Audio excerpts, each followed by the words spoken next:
Saya akan berikan dulu Hendra disease.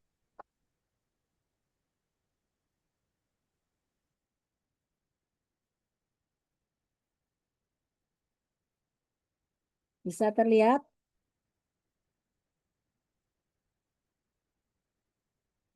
Bisa dilihat ya. Bisa, dokter. Oke.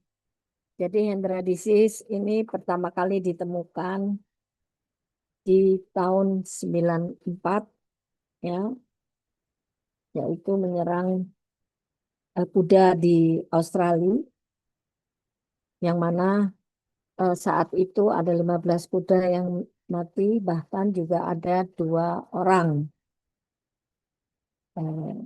orang yang pekerjaannya dekat dengan kuda yang sakit.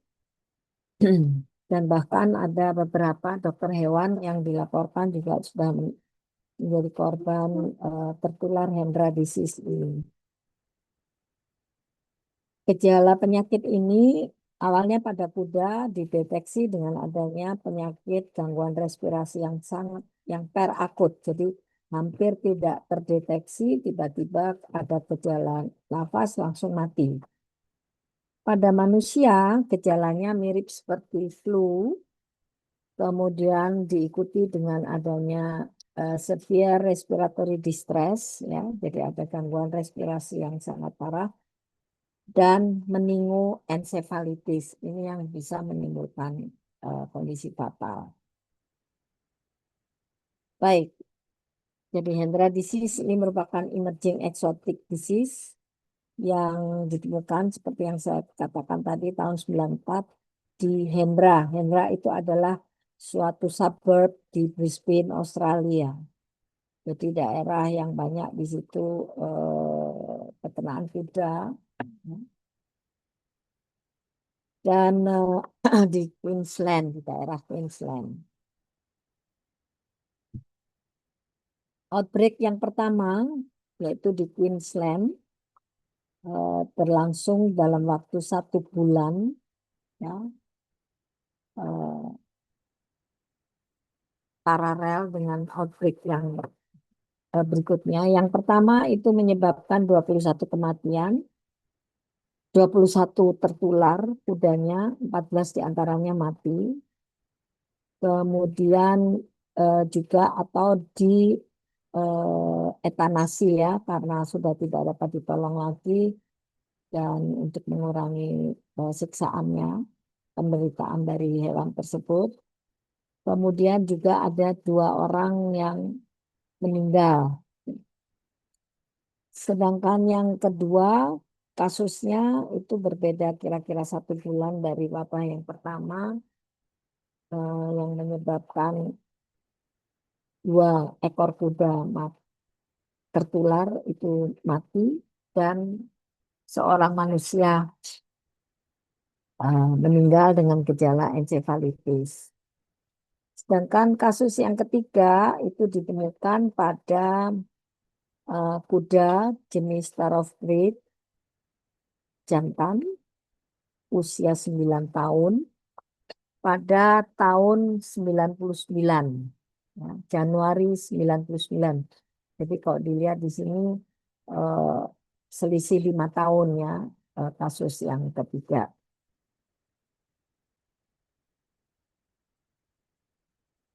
Awalnya diduga ini atau disebut sebagai equine morbillivirus, ya, yang kemudian disebut sebagai Hendra disease, Hendra virus karena menyerang pada peternakan kuda di daerah suburb Hendra di dekat Brisbane. Kemudian selanjutnya terdeteksi secara molekuler, yaitu masuk dalam kelompok famili Paramyxoviridae, satu jenis atau satu kelompok dengan Nipah virus yang mungkin minggu depan akan tadi Anda sudah dapat kuliahnya ya dengan dokter tadi ya. Sehingga Hendra dan Nipah ini masuk dalam satu jenis Paramyxoviridae disebut sebagai hemipavirus karena secara genetis menunjukkan kesamaan. Dia merupakan single-stranded RNA virus yang beramplop. Ya. Kemudian hewan yang dapat terserang adalah kuda. Kemudian selain itu manusia juga bisa tertular. Dan secara percobaan ditemukan juga dapat menulari kucing dan guinea pigs atau marmut.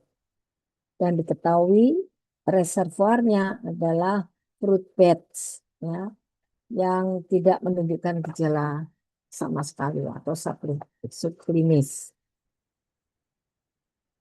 Nah, fruit bat atau flying foxes ini banyak ditemukan di daerah yang pertanian, ya, pada saat menjelang musim panen buah.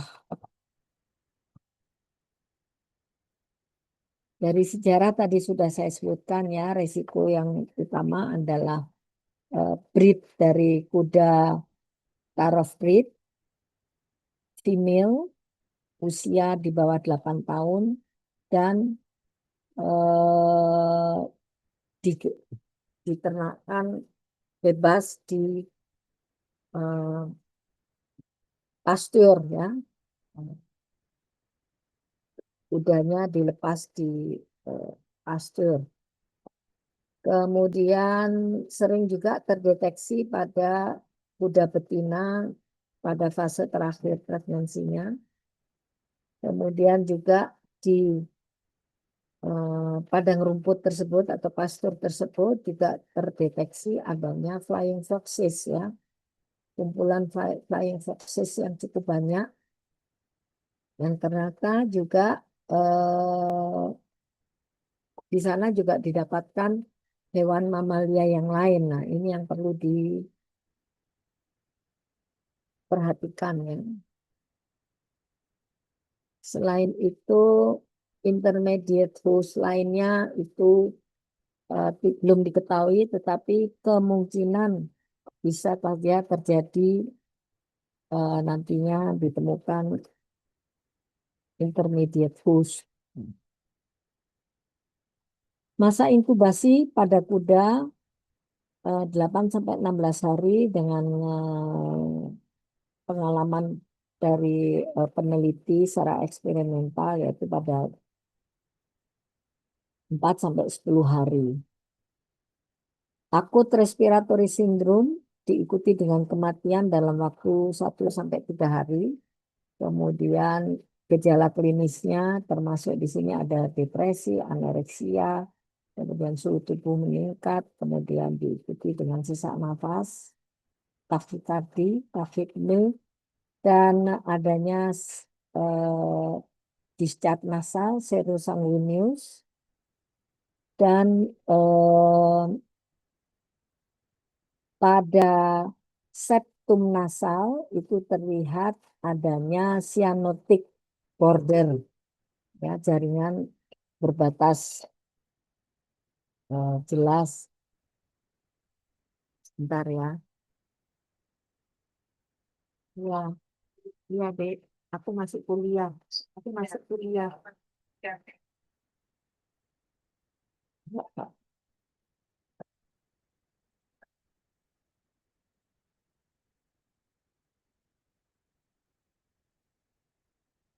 Kemudian sebelum kuda mati, itu pada beberapa ekor kuda terlihat adanya, jadi yang masih bisa bertahan beberapa hari, itu terlihat adanya udin di bagian kepala, sehingga hewan itu dia tidak kuat menyangga kepalanya, ditempelkan pada dinding, bahkan sampai apa namanya menunduk, ya. Kemudian diikuti dengan ataksia dan keluarnya discharge nasal yang eksudatif pada saat hewan tersebut mati. Ini salah satu petunjuk adanya gejala gangguan pada encefalon atau adanya encephalitis. Ini hewan yang mati menunjukkan seperti ini. Ini yang tadi eh, disebut pada eh, discharge nasalnya serosanguineus, kemudian juga adanya jaringan ikterik pada mukus membran, dan adanya pada septum nasal itu jaringan yang berbatas jelas. Pada manusia gejalanya kurang khas ya, hanya seperti mirip flu, kemudian berkembang menjadi pneumonitis, gangguan respirasi, gangguan eh, urinasi, ya, renal failure, gagal ginjal, kemudian ada arterial trombosis, dan tiba-tiba terjadi cardiac arrest dan mati, meninggal. Ada juga yang menunjukkan adanya gejala meningoencephalitis, yaitu penderita menunjukkan sakit kepala yang sangat gelisah. Ya. Untuk penularan, penyebaran itu bisa terjadi secara oronasal route, yaitu melalui disap nasal yang menyebar eh, peroral dan adanya direct direct kontak ya antara kuda yang tertular, yang discharge-nya itu mengkontaminasi sekelilingnya, mulai kandang, eh, juga peralatan di sekitarnya, serta pakan yang tersedia di situ itu juga akan mempercepat penyebarannya. Dan selain dari discharge nasal juga kontaminasi dari urin penderita tadi yang ternyata diketahui mengandung banyak Hendra virusnya. Kemudian juga yang tidak kalah penting adalah reservoir dari flying fox, Woodbirds pteropus species. Dan ini sudah banyak sekali penelitian, bahkan di Indonesia juga sudah ada yang meneliti. Kemudian tahun 98 pada jurnal Australian Veterinary itu disebutkan di sini kucing pun ternyata dapat terinfeksi. Ya. Eh, namun namun tidak tidak dapat menulari kuda. Nah, ini juga perlu dicatat, high titer dari virus itu ditemukan pada kidney, oleh karena itu urin itu mengandung paling tinggi jumlah virusnya, juga discharge nasal dan air liur.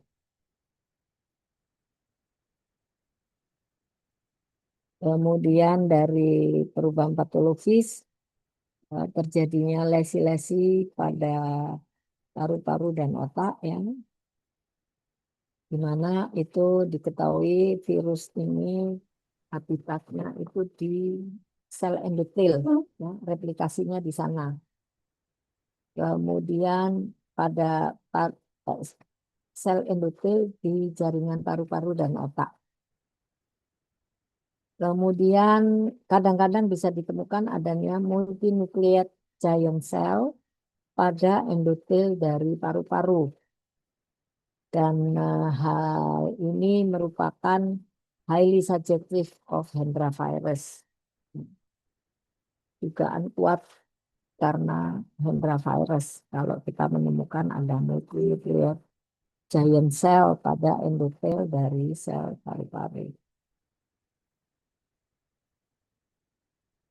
Ini salah satu contoh seorang patologis veteriner, Dr. Peter Hooper di Australia pada saat itu, yang mana dia sangat berhubungan erat dengan kuda yang peternakan kuda yang tertular ya.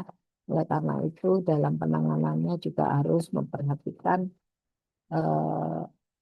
perlindungan diri yang benar. Ini gambaran paru-paru, ya. Ini multinucleate giant cell pada endotel dari paru-paru. Kemudian di sini kelihatan adanya udema paru-paru, ya. Ini ada apa namanya, eh, cairan di jaringan interstisialnya. Paru-parunya udem. Kemudian kalau kita menemukan pada salah satu individu paru-paru ditemukan adanya multinucleate giant cell, maka itu sudah bisa dikatakan positif ada Hendra virus infection.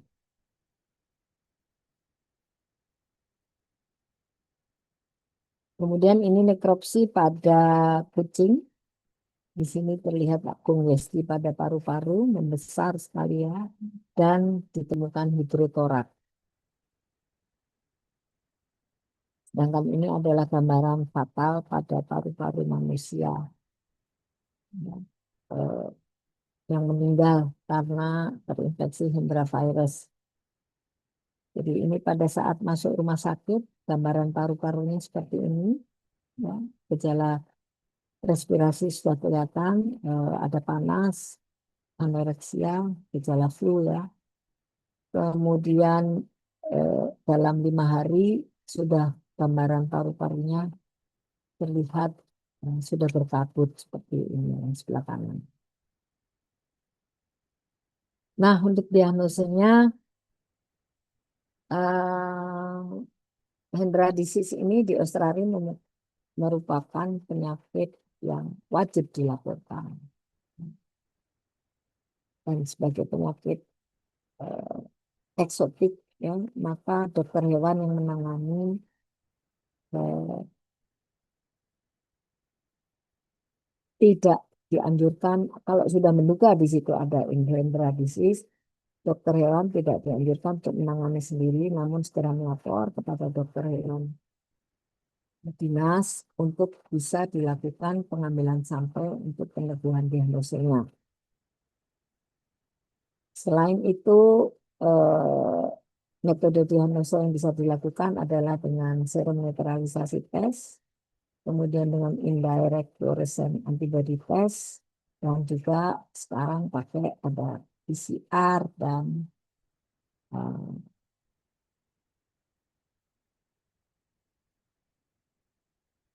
untuk molekuler diagnostik, ya.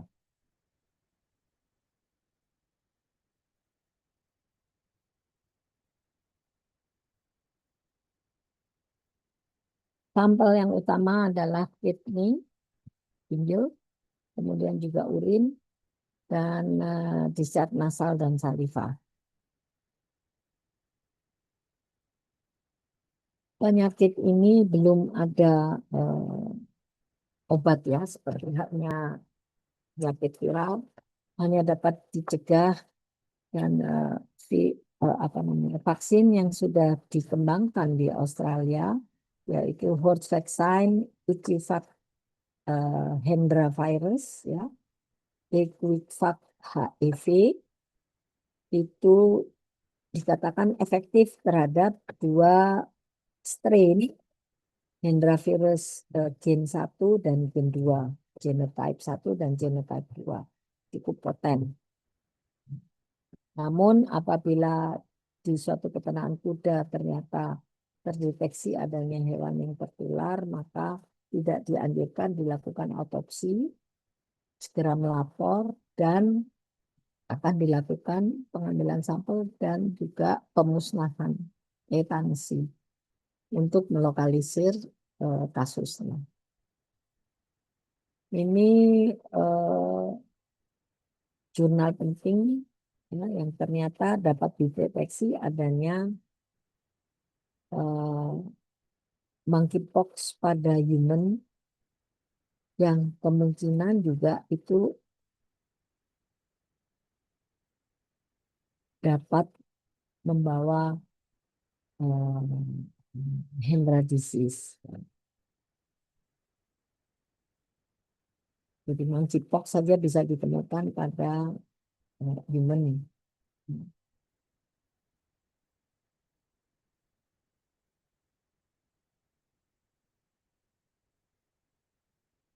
Oke, itu yang bisa saya berikan. Sampai di sini ada pertanyaan.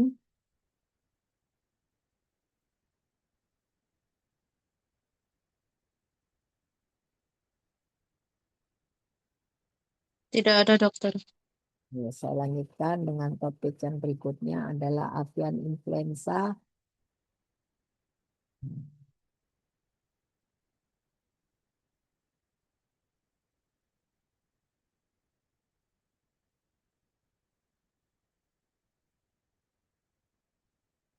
Saya rasa avian influenza Anda juga sudah tahu dari eh, virologi ya. Saya hanya mereview saja. Jadi ini adalah RNA virus dengan 8 segmen genom. Virus influenza itu dikenal ada beberapa eh, genera yang termasuk famili Orthomyxoviridae. Kalau yang berat tadi Paramyxoviridae, ini Orthomyxoviridae. Yang menjadi penyebab avian influenza itu adalah yang masuk dalam type A, virus A, influenza A.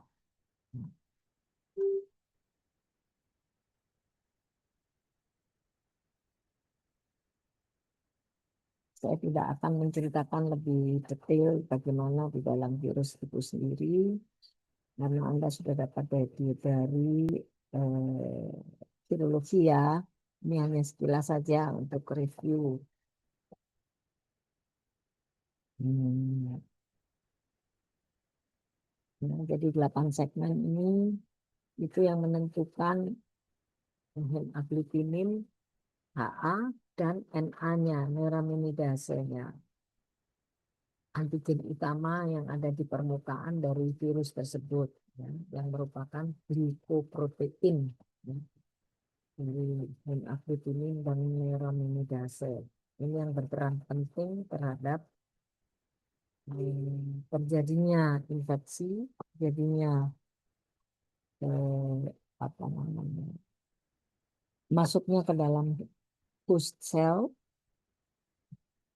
dan juga menentukan kemampuan untuk budding dan replikasi di dalam inti sel host yang tertular. Hingga saat ini sudah dikenal ada kombinasi 18 hepagglutinin dan 11 neuraminidase. Jadi hanya itu ada H1 sampai H18, N-nya ada sudah dikenal sampai N11. Di mana yang H1 sampai H16 serta N1 sampai N9 itu ditemukan pada aquatic birds, burung air liar.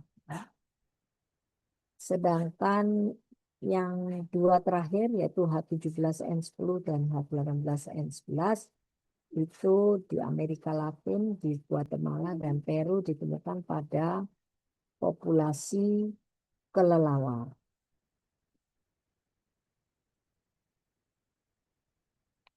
Untuk penulisan nomenklaturnya Anda juga harus bisa membedakan mana yang pada human, mana yang pada hewan. Kalau pada hewan, jadi A ini adalah type-nya, kemudian ada nama hewannya. Kalau pada human tidak ditulis human, tetapi langsung pada daerahnya diisolasi di mana. Seperti yang pertama ini ya, A chicken, HK ini Hong Kong, isolat nomor 5 tahun 98, dalam kurung H5N1 adalah serotype ini. Jadi kalau pada human juga demikian, A NY to New York. Jadi kalau tidak ditulis hewannya itu pasti isolat dari human. HXNX itu nanti setelah teridentifikasi serotype-nya ditulis di belakang. Ini selebihnya nanti bisa Anda baca ya.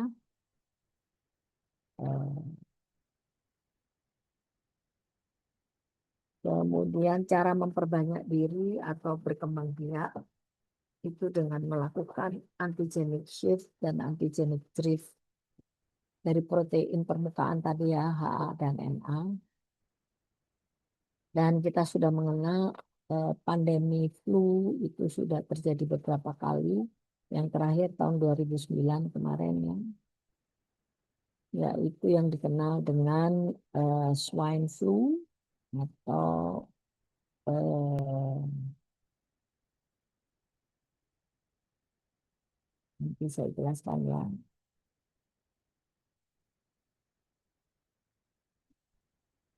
Ini adalah cara melakukan adaptasi ya. Jadi ada 3 mekanisme adaptasi dari virus ini. Saya hanya menjelaskan lewat aja ya, nanti dibaca lebih detail di virologi. Jadi ada antigenic drift, kemudian antigenic drift ini umumnya terjadi kalau pada kasus wabah musiman flu. Nah, sedangkan yang B itu reassortment atau yang disebut sebagai antigenic shift yang dapat menyebabkan timbulnya strain baru yang bisa menyebabkan pandemi. Dan yang ketiga adalah rekombinasi, pencampuran dari 2 segmen. Ini bisa Anda baca. Saya rasa nggak perlu saya penjelaskan lebih detail ya, karena ini lebih ke arah virologinya. Kemudian, nah, ada publikasi penting di sini tahun 2004 yang menyebutkan tentang timbulnya single genotype AI virus A H5N1 yang dia menyebabkan apa namanya pansootik ya, wabah pada populasi hewan di Asia Tenggara. Jadi dengan melakukan mutasi tadi ya, dengan antigenic shift mulai tahun 99 sampai tahun 2004 secara stabil genotype Z yang eksis ya, dari subtype A H5N1 dan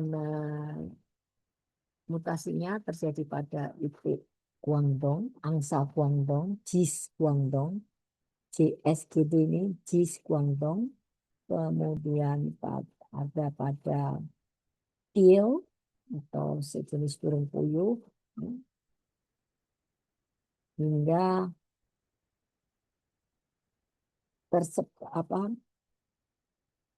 timbul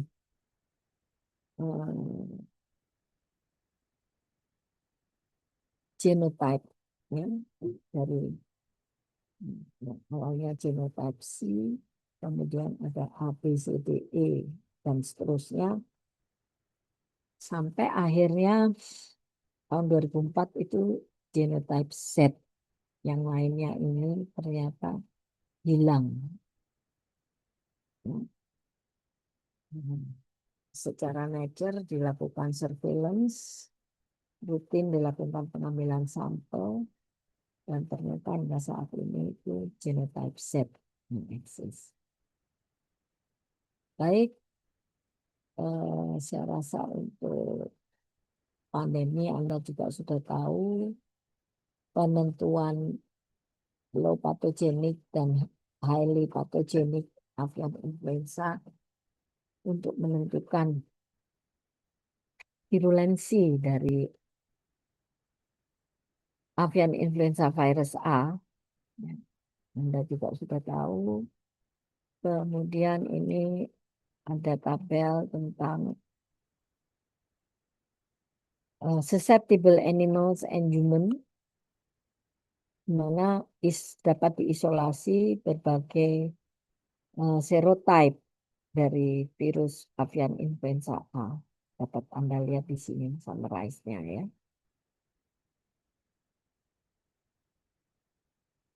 Ini adalah contoh ekologi influenza yang sudah terjadi saat ini.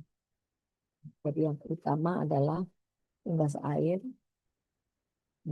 liar ya. H1 sampai H16 itu ditemukan pada unggas air liar, burung laut, kemudian juga itik, ya. Kemudian juga pada jenis aquatic birds yang lain.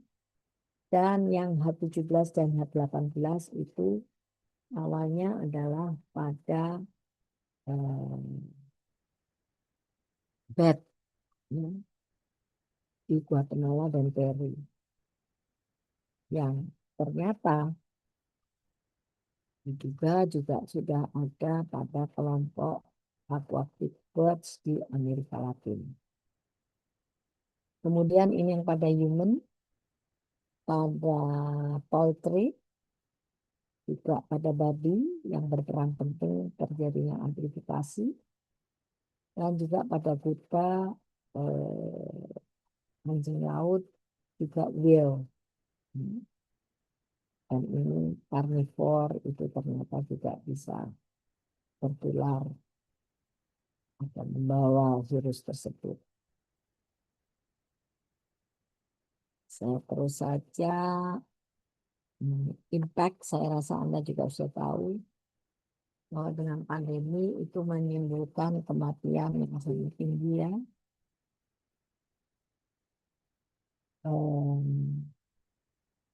Ini penyebab pandemi yang sudah diketahui ya sejak 1918, yaitu H1N1, kemudian tahun 57 sampai 58 itu Asian flu disebabkan oleh H2N2, dan tahun 68 sampai 69 itu Hong Kong flu yang disebabkan oleh H3N2.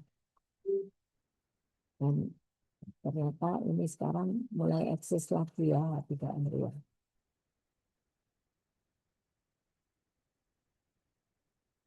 H1N1 menyebabkan pandemi lagi tahun 2009. Kemudian H3N2 mulai muncul, terdeteksi lagi mulai tahun lalu ya, pada populasi human di Asia Tenggara. Sedangkan yang H2N2 itu dari hasil surveillance tidak terdeteksi.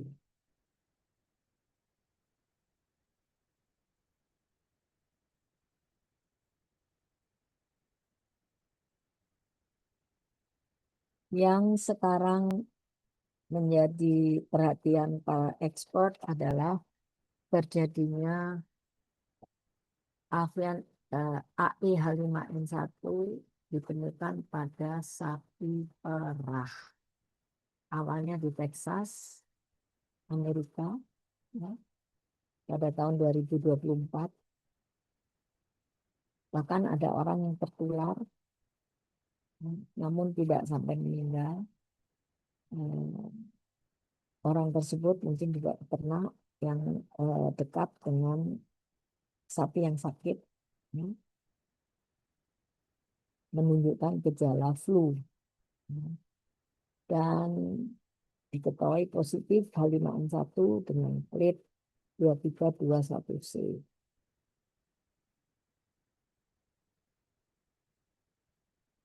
Kemudian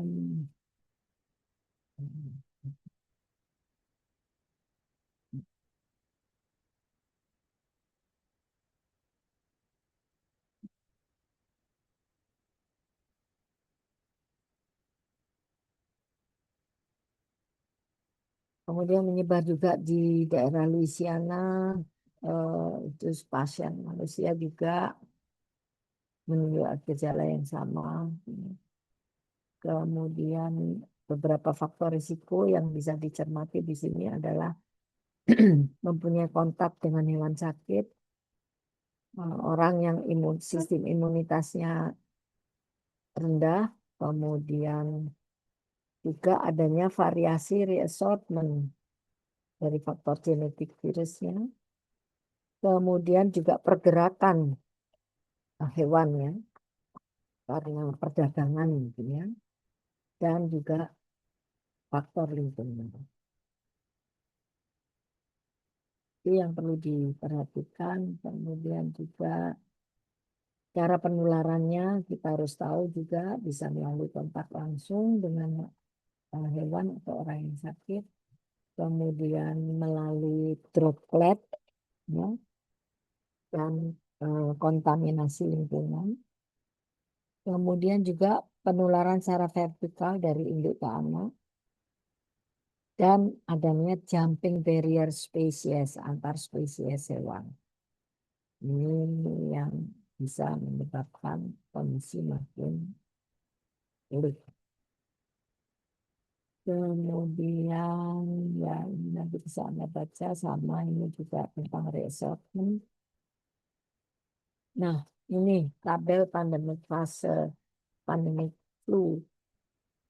Intinya sebetulnya adalah begitu ditemukan ada strain baru suatu mikroba, maka itu sudah menjadi pertanda. Walaupun itu baru ditemukan pada hewan ya, namun itu harus sudah menjadi perhatian khusus. Begitu, Pak. Ini fase pandemi utamanya itu ada 3 fase, interpandemik, pandemic alert, dan pandemik. Sedangkan kalau subfase-nya lebih teliti lagi itu ada 6 subfase, di mana yang interpandemik itu ada 2 subfase. Nah, jadi ini ditemukan, diketahui ada strain baru. Kemudian bagaimana dilihat apakah human itu masih berisiko rendah atau ada trending kenaikan risiko pada manusia. Kemudian juga di sini apakah penyebarannya itu antar human tidak ada atau mungkin sudah ada penyebaran tapi limited hanya pada orang-orang atau populasi yang personnya itu berhubungan sangat dekat. Kemudian juga dilihat sekarang evidence kejadiannya apakah semakin tinggi penularan human to human itu.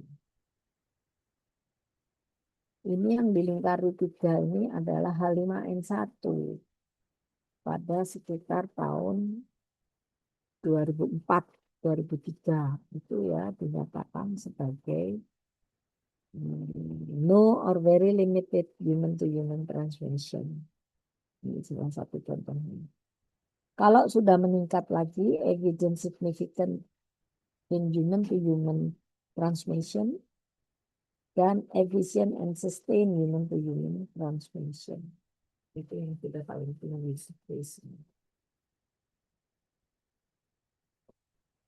seperti H1N1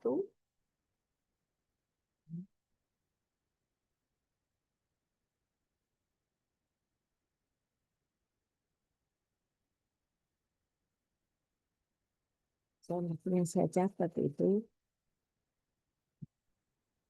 Nanti yang lainnya tolong Anda baca sendiri ya.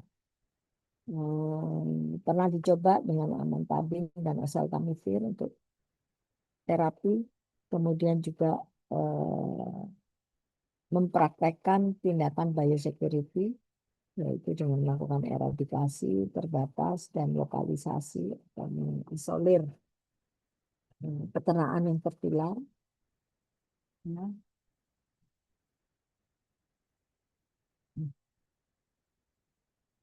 Ini tindakan biosecurity yang sudah dilaksanakan saat ini. Ya, jadi di daerah endemik dilakukan biosecurity dengan depopulasi. Untuk daerah yang sudah endemik seperti Indonesia dan di Asia ini ya, depopulasi yaitu penurunan jumlah populasi terbatas pada peternakan yang tertular saja. Ya, tapi masih tetap boleh memelihara ternaknya.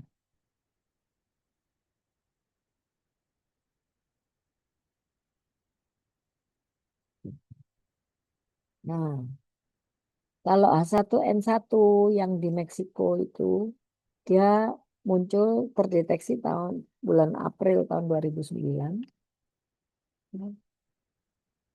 dan Juni tahun 2009 itu case fatality rate-nya sudah cukup tinggi walaupun masih rendah dibanding H5N1. Tapi pada saat itu sudah dinyatakan sebagai pandemi. Jadi dia eksisnya itu April 2009, kemudian Juni 2009 itu sudah disebutkan oleh WHO terjadi pandemi flu, Mexican flu atau swine flu H1N1. Sampai di sini ada pertanyaan?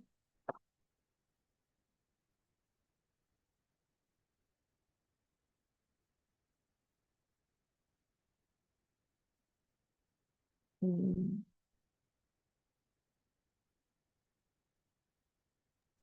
Tidak ada dokter.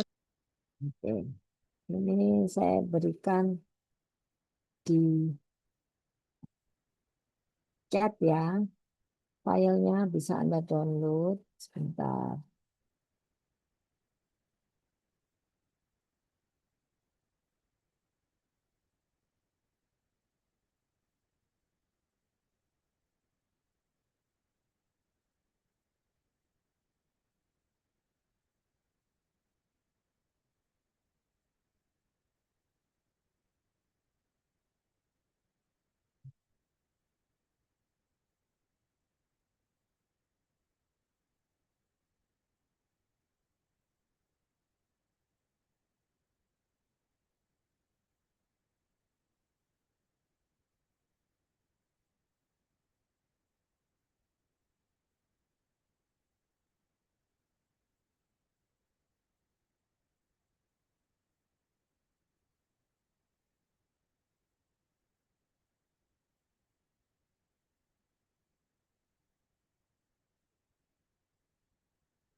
Sudah bisa dibaca, itu ada 4 file saya kirim ya di chat.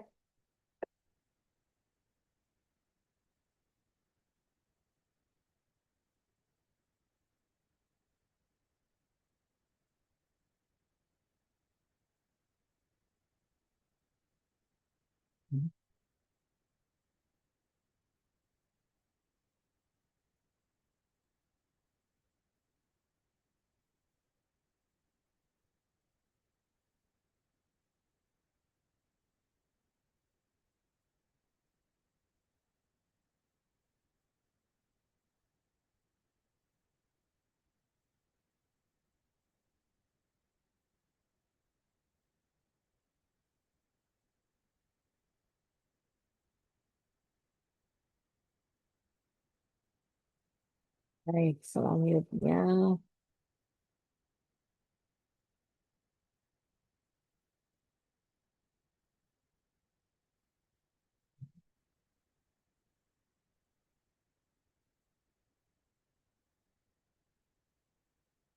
hantavirus. Ini yang berbahaya adalah hantavirus pulmonary syndrome (HPS). Dan hewan yang berperan itu adalah rodensia, tikus rumah namanya ya. Jadi ada 2 macam penyakitnya, hantavirus pulmonary syndrome dan hemorrhagic fever with renal syndrome. Dua-duanya ini cukup berbahaya bagi manusia. Hantavirus ini merupakan single-stranded enveloped negative sense RNA yang masuk dalam punya Viridae family. Dikenal sebagai hantavirus, a name for the Hantan River. Jadi dia kasusnya ditemukan di sekitar Sungai Hantan di South Korea, Korea Selatan. Ya. Kasusnya pertama kali ditemukan di daerah pesisir Sungai Hantan, makanya disebut sebagai hantavirus. Kemudian teridentifikasi pada akhir tahun 70 oleh Carl. Ya, kemudian disusul dengan adanya kasus Korean hemorrhagic fever pada saat itu ditemukan pada soldiers, ya, jadi tentara Amerika dan Korea pada saat Perang Korea tahun 50 sampai 53.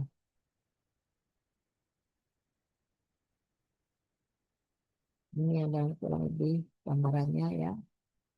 Jadi antigen virus yang penting adalah glycoprotein G1, G2 yang merupakan RNA virus.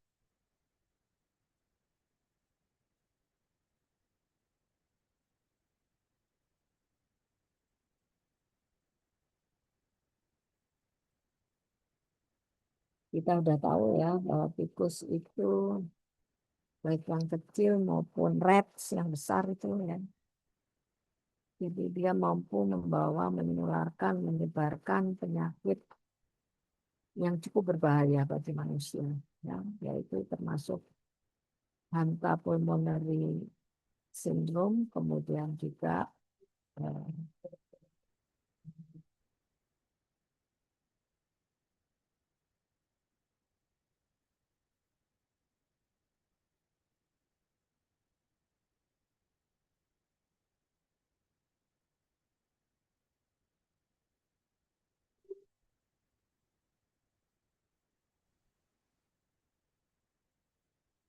ini, iya, aku enggak, cik kuliah ini, cik kuliah ini, ya, soalnya minggu lalu ya kok pada mari tak telepon, tak mari, ya, itu.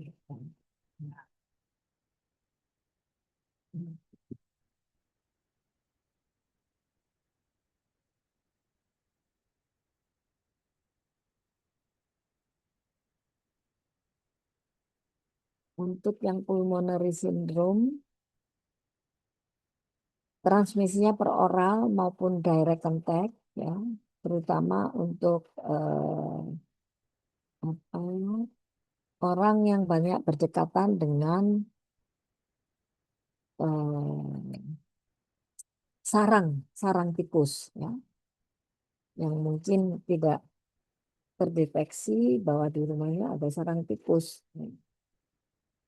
Dan bisa terjadi direct contact pada permukaan, ya. Tikus itu akan menjelajah di seluruh rumah mencari makan, ya, dan meninggalkan dropping urin maupun feses dan sebagainya. Dan itu akan mengkontaminasi lingkungan, peralatan, dan sebagainya, yang selanjutnya juga akan membawa virus itu hingga ke mukosa mata, hidung, mulut. Atau bahkan ada juga direct contact eh, akibat digigit oleh tikus. Dan juga terjadinya human to human transmission pernah dilaporkan di Kepulauan Andes. Di sana dikatakan penularan oleh Andes virus yang merupakan jenis hantavirus juga di Amerika Selatan.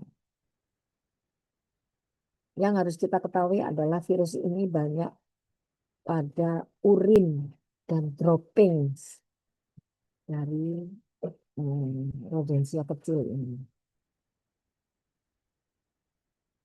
yang kemudian akan mencemari lingkungan, utamanya kalau mencemari air, ya, sebagai sumber yang dibutuhkan oleh manusia. Kemudian juga kalau kita membersihkan halaman maupun rumah, kita juga harus hati-hati. Karena debunya ini juga menyebarkan virus. Dan oleh karena itu harus pakai eh,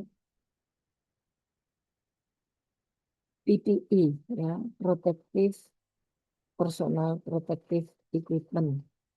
Ya, tidak cukup dengan sepatu boot saja, tetapi juga harus pakai glove, bahkan pakai masker.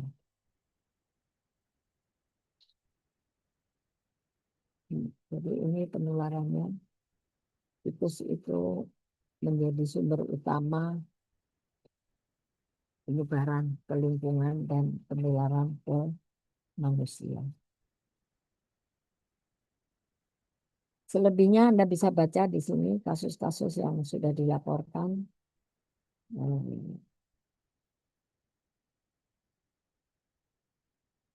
Ini jenis-jenis tikusnya lucu memang nampaknya, tapi ternyata dia membawa penyakit yang cukup berbahaya. Oleh karena itu, dalam menjaga lingkungan, kita juga harus mengetahui apa saja yang perlu kita lakukan untuk menghindari rumah kita menjadi sarang dari tikus tersebut. Jadi untuk pencegahan kita harus rutin membersihkan kotoran, jangan membuang sisa makanan, itu harus secepatnya dikeluarkan dari rumah supaya dia tidak bersarang di rumah kita. Kemudian pada saat membersihkan sarang tikus kita harus memperhatikan kita cukup terproteksi.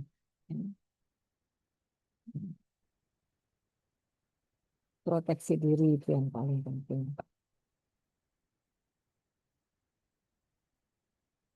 Seringkali tikus itu membangun sarangnya itu dari remah-remah kertas atau roti atau bahkan juga baju kita di lemari ya, yang kita perlu perhatikan.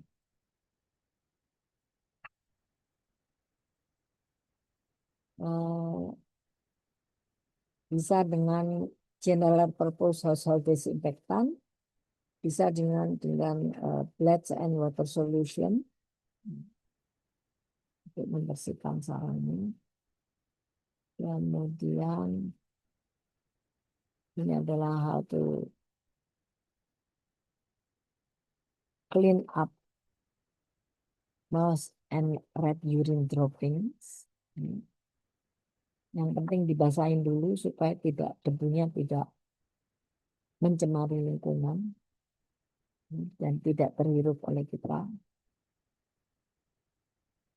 Ini ada beberapa tips dalam trapping, mouse trapping ya. Banyak sekali alatnya ya. Pakai penjepit, pakai lem, kemudian pakai perangkap. Kemudian atau dengan memelihara hewan predatornya ya. Tapi cukup mengerikan juga ya kalau ular berbisa.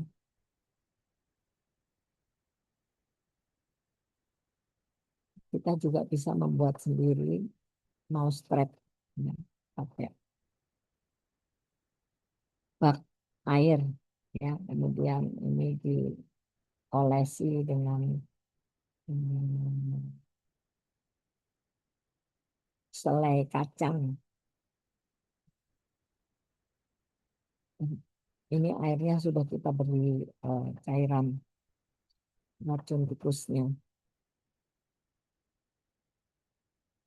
Baik, ada pertanyaan?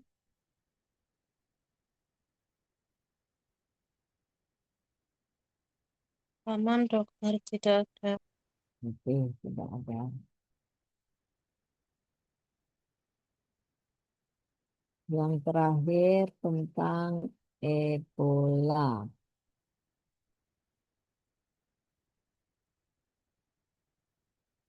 Ini juga sangat berbahaya ya, Ebola virus.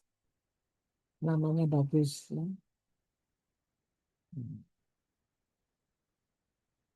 Dulu disebut sebagai Ebola hemorrhagic fever karena adanya gejala perdarahan, merupakan Ebola virus penyebabnya.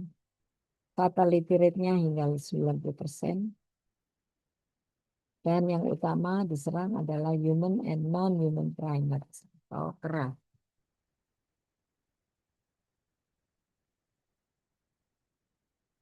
Yang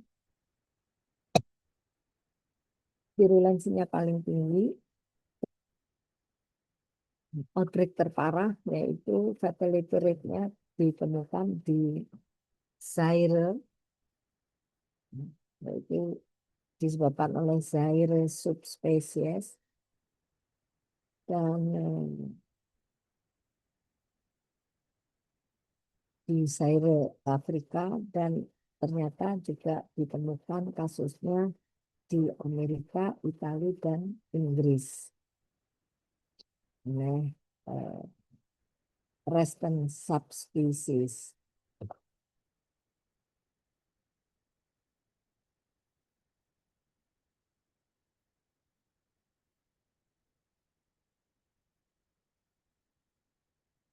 Penyebarannya sangat-sangat mudah.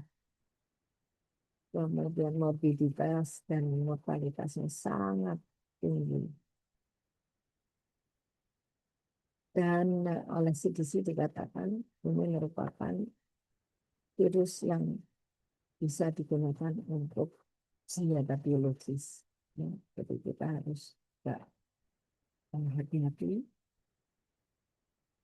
Nah, sejarahnya kenapa disebut Ebola? Dia ditemukan diisolasi pertama kali tahun 76 pada dua outbreak yang berjalan simultan, yaitu outbreak-nya terjadi di sekitar Sungai Ebola yang melewati Republik Demokratik Kongo dan Sudan. Makanya disebut sebagai Ebola. Dulu outbreak-nya itu bisa ditengarai terjadi dalam waktu singkat, kemudian bisa segera diatasi, ya, diterminasi. Hmm, mulai 75 ada kasusnya, 76 terdeteksi, kemudian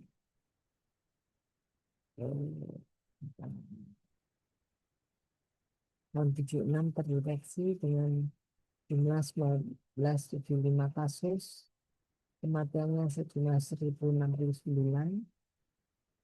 Kemudian tahun 2014 ini wabah yang akhirnya meluas yang hingga saat ini itu belum teratasi di Guinea, Liberia, Nigeria, dan Sierra Leone.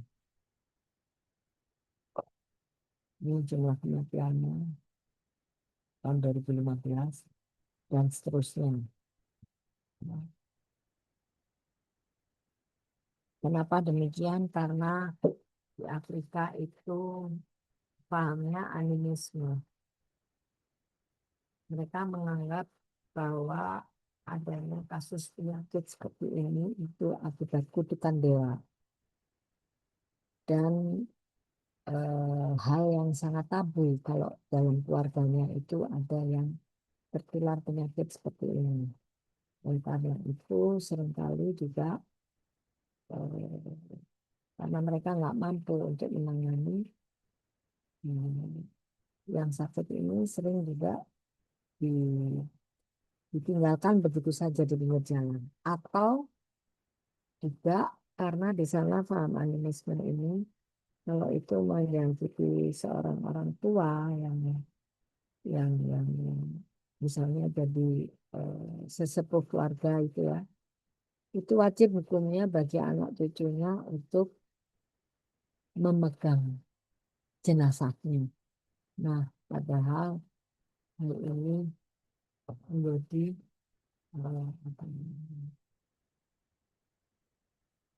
melakukan kontak langsung itu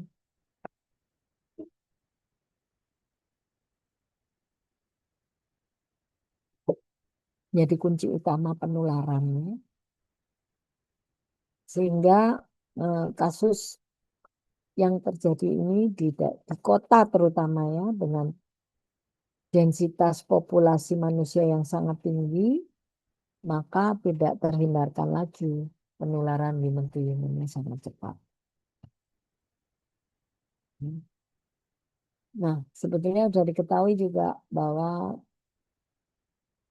fruit bat itu juga bisa menjadi reservoir dari Ebola, menyerang berbagai mamalia, termasuk di sini manusia. Nah, dan virusnya ini menyerang eh, sel endotel, ya.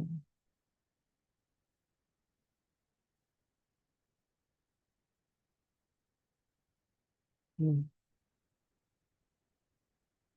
Mode of infectionnya bisa karena jarum suntik, bisa karena penularan eh, dari perawat ke eh, itu tertular oleh pasien atau melalui tangan. Ini gejala klinisnya.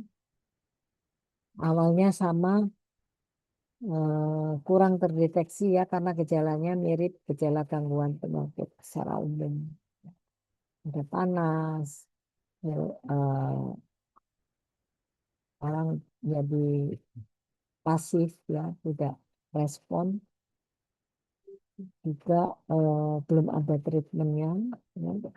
Kemudian diikuti juga adanya ngilu di otot, abdominal pain, rash, kemerahan, kulit, sore throat, beliau makin melemah ya, tubuhnya dan terjadi eh, vomit yang diikuti juga dengan vomit yang mengandung darah. Ini salah satu tanda gejalanya ya. Perjalanan kematian itu pada hari ke-7 sampai ke-12 sangat cepat ya. 7 sampai 9 pasien bilang pusing, capek sekali, fever, muscle soreness, ngilu di otot. Hari ke-10 bisa terjadi peningkatan suhu yang drastis, disertai dengan muntah darah dan semakin pasif. Hari ke-11 mulai ada kerusakan di persendian, kerusakan di otak, sehingga ada perdarahan dari lubang hidung, mulut, mata juga dari anus, dari lubang alami. Pada final stage, yaitu hari ke-12, menjadi nggak sadar, anxious, dan ada masih internal bleeding dan kematian. Ya, demikian seterusnya.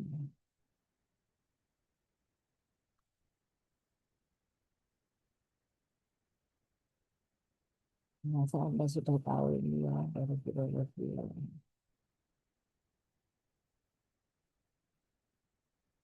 Baik, sampai di sini ada pertanyaan. Duh, saya mohon maaf ya, saya juga ikut puasa nih. Ikut Tidak ada, dokter. keras mulut saya. Anda semua puasa ya? Atau ada yang nggak puasa? Mestinya mau nyiapin takjil ya. Baik, ada pertanyaan mungkin? Tidak ada, dokter. Bentar, kalau begitu saya siapkan untuk absensinya ya. Tunggu sebentar.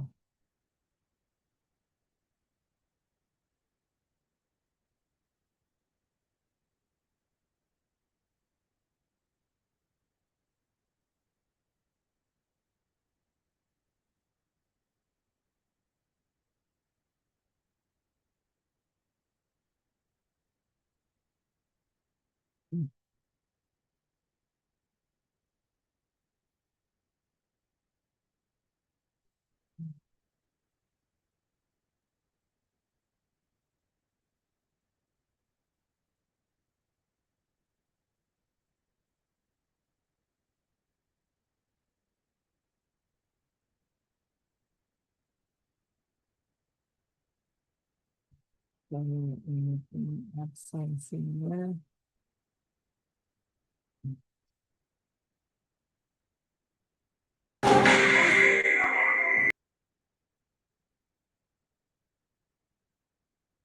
Kok bocor ya?